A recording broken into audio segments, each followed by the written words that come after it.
Dimanche 20 octobre 2024, les témoins du Messie. Merci de nous retrouver sur votre chaîne Aventure dans la parole. C'est le début de la semaine et peut-être que vous profitez de ces heures pour faire le ménage, ou encore pour aller à la plage, ou pour toute autre chose. Mais avant tout, vous avez décidé de passer du temps dans la méditation quotidienne. Alors nous vous souhaitons une bonne écoute. Notre communauté s'agrandit et c'est grâce à vous. Soyez vous aussi actifs avec nous pour répandre le message en likant, en partageant le lien avec vos contacts.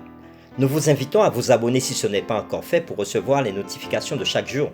Et pour un confort d'écoute en continu, nous vous proposons la playlist de chaque semaine. Le texte à mémoriser de cette semaine que nous vous invitons à dire avec nous se trouve dans Jean chapitre 3, le verset 3. Jésus lui répondit, « en vérité, je te le dis, si un homme ne naît de nouveau, il ne peut voir le royaume de Dieu. » Nous vous invitons à le redire avec nous. Jésus lui répondit, « en vérité, je te le dis, si un homme ne naît de nouveau, il ne peut voir le royaume de Dieu. » Pourquoi Jean fait-il intervenir des témoins pour attester ses écrits? Quel puissant témoignage Jean-Baptiste donne-t-il à propos de Jésus? Que disent tous les autres témoins de Jésus? Les réflexions de cette semaine nous aident à répondre à ces questions et aujourd'hui nous le ferons avec la séquence « Le témoignage de Jean-Baptiste ». Comme l'a illustré la série de la semaine dernière, l'évangile de Jean commence avec Jésus-Christ, la parole, dans son existence éternelle avant la création. Mais dans ce même prologue, Jean-Baptiste apparaît comme un témoin de Jésus. À l'époque de Jésus, certains Juifs s'attendaient à deux messies, l'un sacerdotal et l'autre royal. Jean enseigne clairement que Jean-Baptiste n'avait pas prétendu être l'un de ces messies, mais qu'il était plutôt un témoin du seul vrai Messie. Nous vous invitons à lire avec nous Jean chapitre 1er, les versets 19 à 23, et nous répondrons à la question suivante. Comment Jean-Baptiste avait-il expliqué son ministère et sa mission? Nous lisons Jean chapitre 1er, les versets 19 à 23. Voici le témoignage de Jean, lorsque les Juifs envoyèrent de Jérusalem des sacrificateurs et des Lévites pour lui demander « Toi, qui es-tu » Il déclara et le nia point. Il déclara qu'il n'était pas le Christ. Et ils lui demandèrent « Qui donc es-tu? Qui donc? Es-tu Élie » Et il dit « Je ne le suis point. » « Es-tu le prophète » Il répondit « Non. » Ils lui dirent alors « Qui es-tu » afin que nous donnions une réponse à ceux qui nous ont envoyés. Que dis-tu de toi-même? Moi, dit-il, je suis la voix de celui qui crie dans le désert. Aplanissez le chemin du Seigneur, comme a dit Ésaïe le prophète.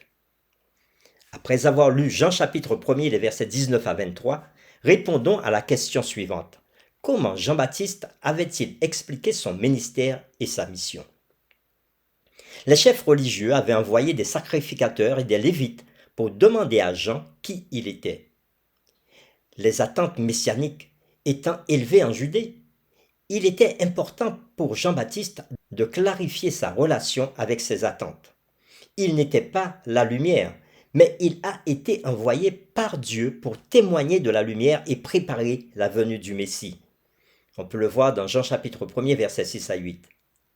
C'est pourquoi il leur a répondu aussi clairement qu'il le pouvait. Il déclara qu'il n'était pas le Christ. De plus, Jean-Baptiste baptisait d'eau, mais Christ baptiserait de l'Esprit, tel qu'on le voit dans Jean chapitre 1er, les versets 26 et 33. Jean-Baptiste n'était pas digne de délier la courroie des souliers de Jésus. Au verset 27, Christ a été préféré à Jean-Baptiste parce qu'il était avant Jean-Baptiste. Jean chapitre 1er, verset 30. Jésus était le Fils de Dieu et Jean-Baptiste ne faisait que rendre témoignage de lui.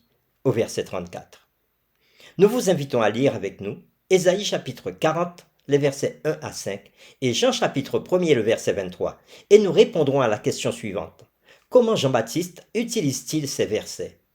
Nous lisons premièrement Ésaïe chapitre 40, les versets 1 à 5. Consolez, consolez mon peuple, dit votre Dieu. Parlez au cœur de Jérusalem et criez-lui que sa servitude est finie, que son iniquité est expiée, qu'elle a reçu de la main de l'Éternel au double de ses péchés.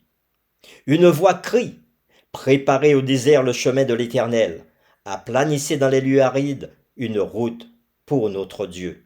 Que toute vallée soit exaucée, que toute montagne, toute colline soit abaissée, que le coteau se change en plaine et les défilés étroits en vallons. Alors la gloire de l'Éternel sera élevée, et au même instant, toute chair la verra, car la bouche de l'Éternel a parlé. Nous lisons maintenant Jean chapitre 1er, le verset 23. Moi, dit-il, je suis la voix de celui qui crie dans le désert, aplanissez le chemin du Seigneur, comme a dit Ésaïe le prophète. Après avoir lu ces deux textes, Ésaïe chapitre 40, les versets 1 à 5 et Jean chapitre 1er, le verset 23, nous répondons à la question: comment Jean-Baptiste utilise-t-il ces versets?